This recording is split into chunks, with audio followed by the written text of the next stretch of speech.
Okay, the next thing that I want to talk about is an ethical problem that I'm still having, an ethical issue that I'm still having a problem with, and that's capital punishment.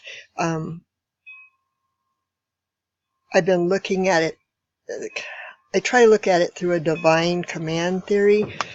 Like I said before, deontologically, the system, it's either based on right or wrong, following God's commands. And, God did say, love your neighbor as yourself, and love God with all your heart in Luke 10:27.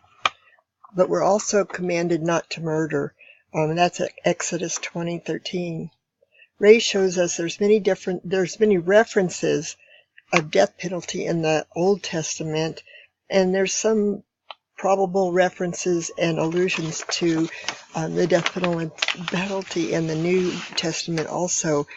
I'm just not quite sure, and so it's something that, for me, I need to research more, but it hasn't been something that's been in my realm, in my life, and so it's not something that I've really made a big thought about. We can look at the death penalty issues in a couple of ways. There are those who are in favor of the death penalty and those who oppose it. This slide here shows us the capital punishment pros. One of the pros is justice for society. There needs to be justice. Somebody killed somebody, and it was premeditated. We need to have justice for this. Some people think, well, it deters people to to commit a capital offense. Not sure if that's quite true. I'm not seeing any case studies on that. Society shouldn't bear the cost. Just get rid of the person. He did the crime, get rid of him. And the people who are pro capital punishment do not consider it cruel and unusual punishment. The cons against capital punishment shouts a resounding no crime, however heinous, no view of a criminal punishment can be adequate grounds for sentencing anyone to death.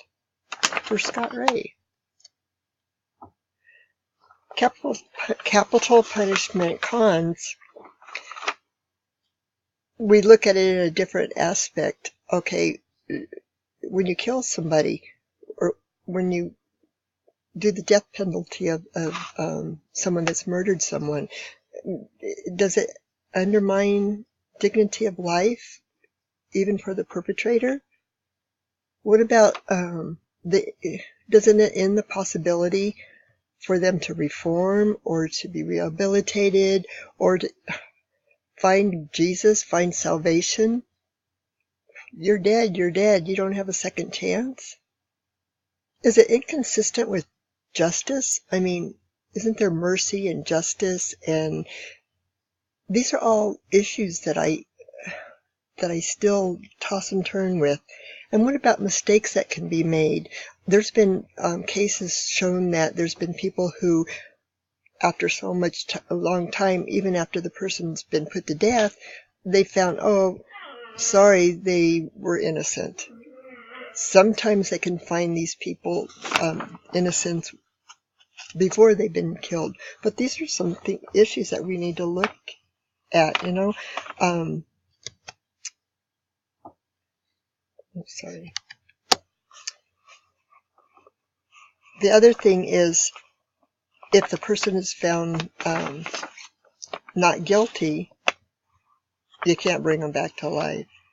The other thing is the death penalty sentence, is it given fairly to all capital crimes,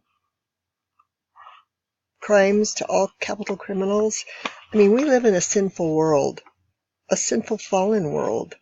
And as much as we try to elect, to hire, to appoint a human to a position of authority, there's always that chance of revenge or retribution that can happen. Punishment is due for a capital offense, and criminals should be strictly and highly dealt with. Does that mean to kill them, or does that mean life without parole. I want to say in conclusion, this class has been incredible for me. It's been an eye-opener. I know for me, I have lived my life just taking care of people, taking care of my family, just a routine type thing. And to think about the whole world as a whole, I'm in my own little segment. So these moral and legal aspects of death penalty, they're going to be continued to be debated. I'm not sure how it's going to end, but I know the subject has caused me to think about my social views. Moral choices, ethics, virtues, principles, they're imperative for survival of a healthy society. Our world is full of unethical behavior, and that's going to continue until Jesus returns. For my final slide, I want to share with you, in this world you will have troubles, but take heart, I have overcome the world. That's what Jesus says.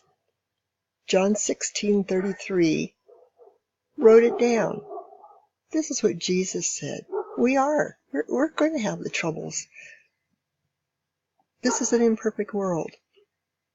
But if we can just hold tight, pray, and stand firm in our belief, Jesus already overcame the world. The story's already over. We just have to stand firm.